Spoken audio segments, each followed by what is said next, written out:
안녕하세요. 코인 알려주는 남자입니다. 비트코인은 여전히 숨고르기를 하면서 33K 후반대에 위치하고 있습니다. 오늘은 미국 관련돼서 심상치 않은 일들이 계속해서 일어나고 있어서 그 증거들을 가지고 앞으로 우리가 어떻게 준비해야 되는지 이야기를 해보고, 일론 머스크가 비트코인이나 코인 시장에 불장을 완전히 대비하고 있는 모습을 보이고 있습니다. 그 부분이 코인 시장에 어떤 영향을 미칠지 이야기해 보도록 하겠습니다. 어제 미국 지표 발표 중에 중요한 지표인 근원 소비자 물가 지수가 발표가 됐는데, 이 부분은 예상치하고 부합하게 나타났습니다. 잘 생각해 보면은 인플레이션이 2022년도, 2023년도에는 가장 큰 화두여서 그 발표가 있을 때 주가나 코인 시장의 등락폭이 커지는 일들이 많이 발생을 했는데, 잘 보시면은 최근 한 6개월 사이 동안은 이런 부분들이 많이 줄어들었다, 다시 원상 회복이 되어가고 있다라는 걸 이 시장에서도 느낄 수 있습니다.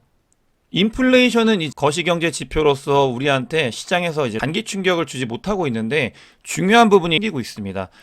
금리를 급격하게 올리면서 긴축이 진행이 되고 각종 부작용들이 발생하는 건 너무나 당연한데, 그 중에서도 미국에 있는 지역 은행들, 그 리스크가 연초 대비 더 많이 발생을 하고 있는 걸 지표를 통해서 확인할 수 있습니다.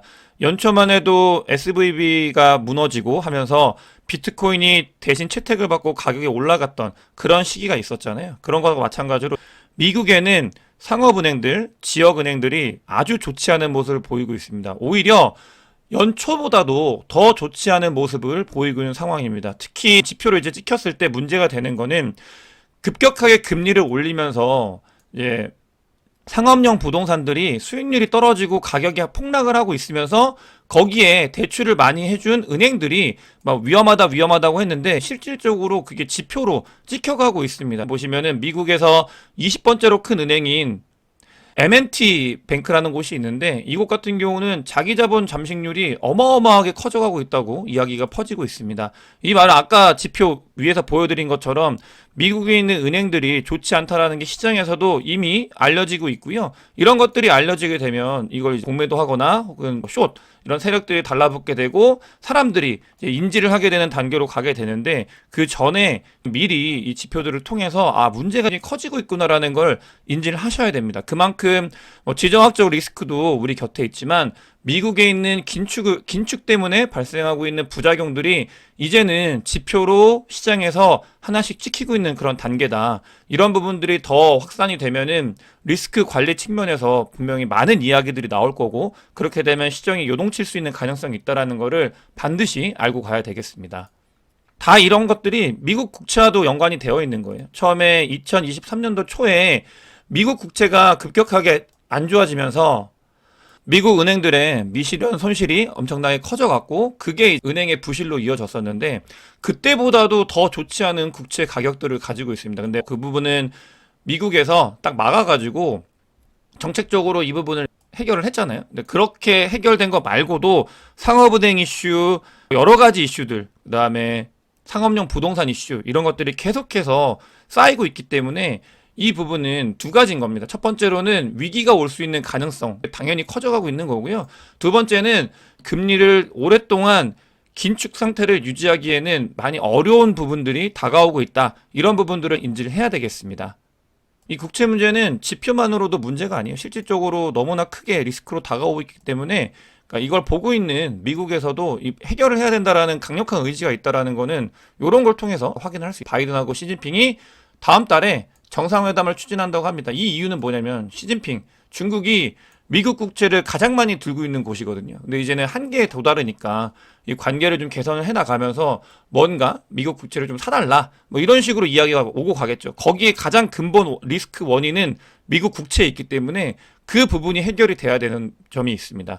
2024년도 되면 미국 재무부에서도 뭘 한다고 했죠? 미국 재무부에서 미국 국채를 바이백하는 이 시스템이 도입이 돼요. 이게 어떻게 보면 시장에 유동성을 공급할 거다라고 말씀을 드리고 있는데, 그런 것만으로도 부족하기 때문에 이렇게 국채 관련되어 있는 것들을 계속 해결하기 위한 움직임들이 보이고 있다. 그만큼 시장이 어려운 상황으로 가고 있다라는 것을 이야기하고 있습니다. 본격적으로 코인 관련돼서 말씀을 드리겠습니다. 비트코인 가격은 밤사이에 하락을 했다가 다시 반등한 모습을 보이고 있는데 이 부분이죠. 이렇게 하락을 해서 33K 초반까지 내려왔었는데 그때 중요한 부분이 뭐냐면 이 33K 밑으로 던질 때 누군가는 여기서 받았다라는 게 중요합니다. 그 부분이 시장 자체가 모멘텀이 빠르게 받아줄 수 있다. 이게 만약 하락장이었으면 이렇게 하락이 왔을 때 33K가 아니라 32K, 31K까지도 내려갈 수 있는 물량이었는데 그 부분을 시장에서는 위에서 소화해내고 있는 세력들이 분명히 존재하고 있다. 힘이 있다라는 거를 저희가 여기서 확인할 수 있고 좀 더 도어북상으로 봤을 때도 보시게 되면 여기에 이제 보라고래가 던지는 모습을 확인할 수 있습니다. 그럴 때 이렇게 녹색 고래가 이 부분을 받아가고 있다. 녹색 고래라고 표현하긴 하지만 리테일들 이런 부분들이 받아가고 있는 분들이 분명히 있다라는 걸 확인을 해야 되고요. 가격적으로도 12K에서 31K 라인, 32K에서 33K 라인에 강력하게 이제 이걸 받으려고 하는 세력들이 계속해서 들어오고 있는 모습을 보이고 있습니다. 이런 움직임들을 봤을 때 단기적으로 하락을 하더라도 받아줄 수 있는 세력들이 몇 군데가 존재를 하고 있다는 걸 이 지표를 통해서 확인을 할 수 있습니다. 청산매상으로는 안타깝게도 그러니까 고배율 롱 포지션을 잡으셨던 분들이 이번에 하락을 하면서 모두 이제 날아간 모습을 확인할 수 있습니다. 여기는 산 구간인데 이 구간도 언제든 날아갈 수 있기 때문에 롱 포지션은 고배율은 조심을 하셔야 돼요. 변동성이 위로 아래로 계속 이제 왔다 갔다 할 거기 때문에 이 지표에서도 그런 부분들을 확인할 수 있습니다. 하락의 대표주자인 일카포가 드디어 굉장히 강력한 저항대에 맞닥뜨렸다. 이게 원래는 여기 있었어요. 이 밑에 있었습니다. 근데 이게 올라오면서 위로 올라왔는데 저항대다. 근데 실제로 강력한 저항대는 맞습니다. 그렇기 때문에 지금 호를 하고 있고 숨고르기를 하고 있는 거고요. 어제 영상에서도 이 구간에서 수주가 걸릴 수도 있고 나 걸릴지 모르겠지만 횡보할 수 있는 가능성에 대해서 말씀을 드렸고 그런 부분은 충분히 여러 가지가 이유가 있죠. 첫 번째로는 급격하게 올라왔기 때문에 숨고리가 필요하고요. 두 번째 같은 경우는 손바뀜이 당연히 필요한 거고 세 번째 같은 경우는 강력한 저항대가 맞기 때문에 이 부분에서는 당연히 횡보할 수 있는 가능성에 대해서 열어두고 단기적으로 봐야 된다라는 말씀을 드리겠습니다. 비트코인이 거래소에서 빠져나가고 또 빠져나가고 또 빠져나가고 있어요. 너무나 많은 비트코인들이 빠져나가고 있는데 이 부분은 거래소를 믿지 못하는 부분 한 가지와 고래들 특히 기관들은 비트코인을 자기들이 이제 보관을 하기 위해서 거래소에서 빠져나가고 있다는 걸 이렇게 거래소에 얼마나 많은 비트코인이 빠져나가고 있는지를 통해서 확인을 할 수 있습니다. 그만큼 불장을 준비하고 있는 사람들, 고래들이 많이 있다는 거를 그냥 역으로 생각을 하시면 돼요. 일론 머스크 이야기를 드리겠습니다. 예전부터 일론 머스크가 트위터를 인수한 지가 1년 됐거든요. 딱 1년 됐는데 트위터를 인수하면서 각종 이야기들을 했잖아요. 그러면서 이제 포 앱이 될 거다.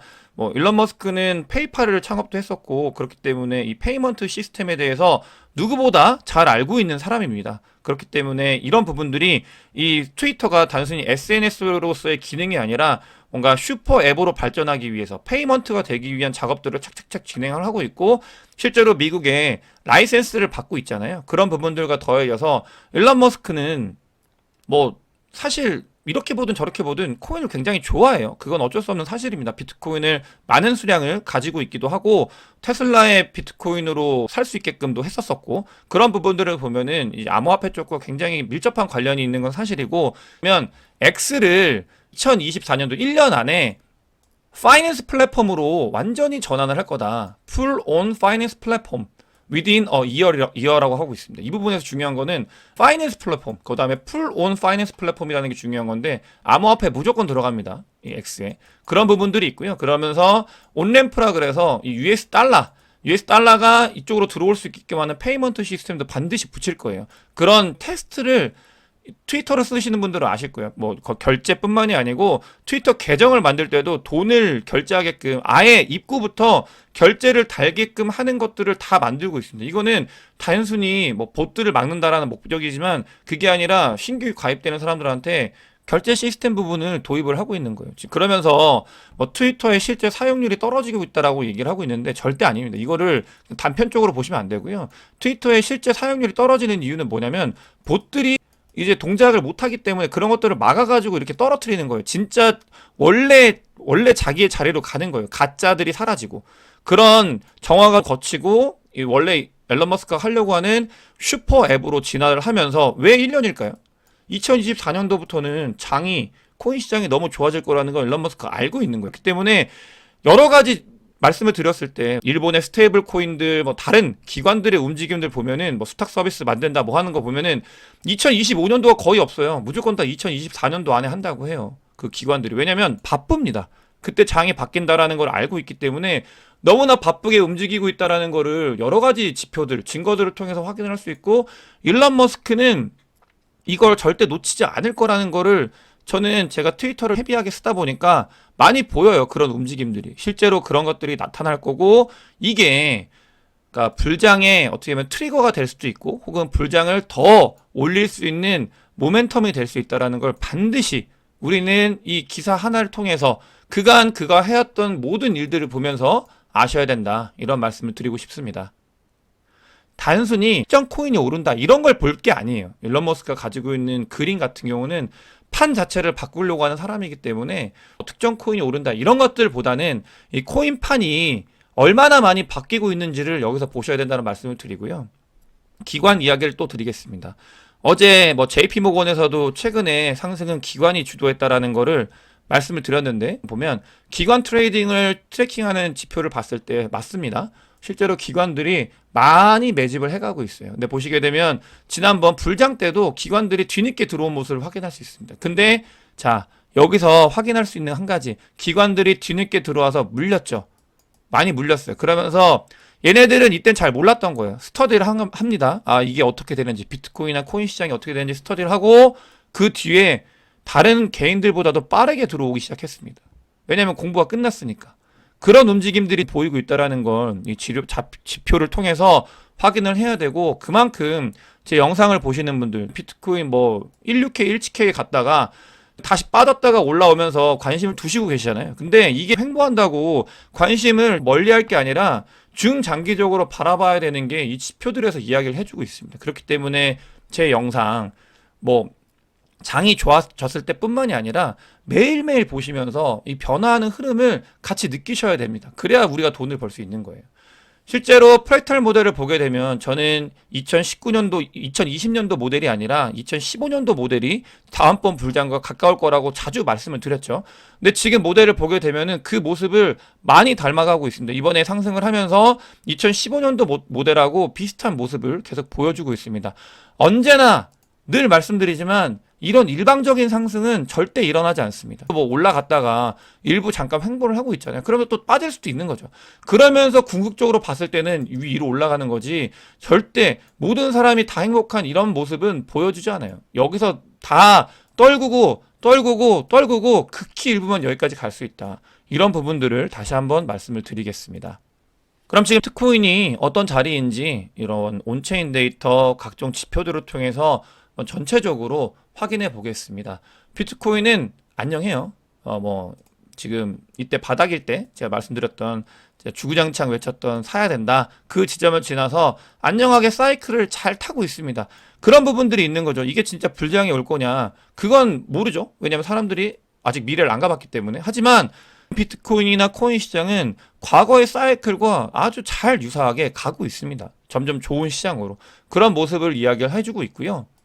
저 CBBI는 각종 데이터 지표를 모아가지고 인덱싱한 지표거든요. 그렇기 때문에 보시면 뭐 이제 어디인지를 보기에 좋은 자료고, 비트코인 사이클 마스터라 그래서 레인보우 차트하고 비슷한데 어떤 자리인가를 봤을 때 아직도 그러니까 언더밸류 되어 있는 자리입니다. 비트코인은 언더밸류 되어 있는 자리고, 우리는 오버밸류 되는 곳까지 가야 되고요. 가끔 요즘에 유튜브 보면은 영상 댓글에 저는 뭐 댓글 지표를 굉장히 참고를 많이 하는데, 그러니까 새롭게 그런 분들 결국 어디에서 들어오냐면 이쯤 와서 포모 와가지고 이제 매수를 하시니까, 그런 것들은 좋은 분들이 관심을 두고 있다라고 생각을 하기 때문에 제가 보고 있기 때문에 공부하고 있습니다. 그런 것들로. 그래서 다 그런 분들이 이쪽에 오실 거다. Net Unrealized Profit Loss를 봤을 때도 자리가 사이클적으로도 잘 가고 있다라는 거를 이야기를 하고 있습니다. 그렇기 때문에 우리는 뭘 해야 되냐, 이 구간에서 가격이 올라가고 있고 사이클을 타고 있다라는 게 많은 지표들을 통해서 이야기를 하고 있잖아요. 다 이야기를 하고 있습니다. 장이 좋아지기 시작한 그런 구간이다라는 거를 다 이야기를 하고 있는데 뭘 해야 되냐? 여러분, 샘 뱅크먼도 솔라나를 20센트 때부터 꾸준히 해당 코인을 매집했다고 해요. DCA 했단 말이죠. 샘 뱅크먼도 DCA를 합니다, 코인을. 근데 우리가 뭐라고 이 DCA를 무시하겠어요. 그렇기 때문에 여러분들께서는 길게 보시고 꾸준히 본인이 가지고 있는 자산의 그 규모를 파악을 하신 다음에 꾸준히 매집을 하는 걸. 샘 뱅크먼이 그렇게 해서 부자가 됐잖아요. 이미 부자가 된 사람이 있는 이런 전략이기 때문에 그렇게 잘 하셨으면 좋겠습니다. ETF 관련돼서 제가 한 가지 말씀을 드리고 싶은 게 ETF가 될 수밖에 없는 이유가 돈이 돼서 그래요. ETF는 ETF를 가지고 또 파생을 할 수 있는 그런 근거가 되기 때문에 이 ETF가 돈이 된다. 그렇기 때문에 많은 기관들이 들어오려고 하는 거고, 실제로 ETF를 가지고 또 파생을 하기 위해서 신청을 했다라는 그런 내용입니다. 그만큼 돈이 되는 곳은 무너질 수가 없어요. 돈이 되는 곳에 근간이 있는 곳, 돈이 어디서 되는가, 이게 가장 핵심입니다. 지금 앞으로의 미래 먹거리가 기관들이 어디에 있는가, 그게 핵심인데, 그게 다른 AI도 있을 수 있고 여러 가지가 있는데 그 중에 하나가 코인 시장이에요. 그렇기 때문에 ETF를 그렇게 바득바득 신청을 해가지고 자기들이 가져가려고 하는 거고요. 그런 움직임이 있는 걸 잘 체감을 해야 된다라는 말씀을 드리고, 조금 코인 관련돼서 구체적으로 말씀을 드리면, 이더리움 레이어 2에 있는 월렛의 액티브 유저들이 계속해서 증가하고 있습니다. 제가 온체인 데이터 상으로 어드레스, 그다음에 액티브 유저 중요하게 보는 거 많이 영상을 통해서 말씀을 드렸는데, L2는 안녕하다 라는 말씀을 드리고 싶어요. 뭐 구체적인 이야기는 나중에 할 수 있는 기회가 있으면 좋을 텐데, 어찌됐든 L2는 잘 가고 있다라는 걸 지표를 통해서 확인을 할 수 있습니다. 그레이스케일에서 비트코인 캐시를 3개월 동안 나눠서 팔고 있다라는 소식이 전해지고 있습니다. 20만 개 정도가 넘는다고 하는데, 비트코인 캐시는 그레이스케일이 담고 있는 포트폴리오에서 매도가 나오고 있다. 이런 부분들에 대한 정보를 드리면서 오늘 영상 마치도록 하겠습니다. 영상이 도움이 됐으면 구독과 좋아요, 많은 공유, 댓글 부탁드리겠습니다. 영상 봐주셔서 대단히 감사합니다.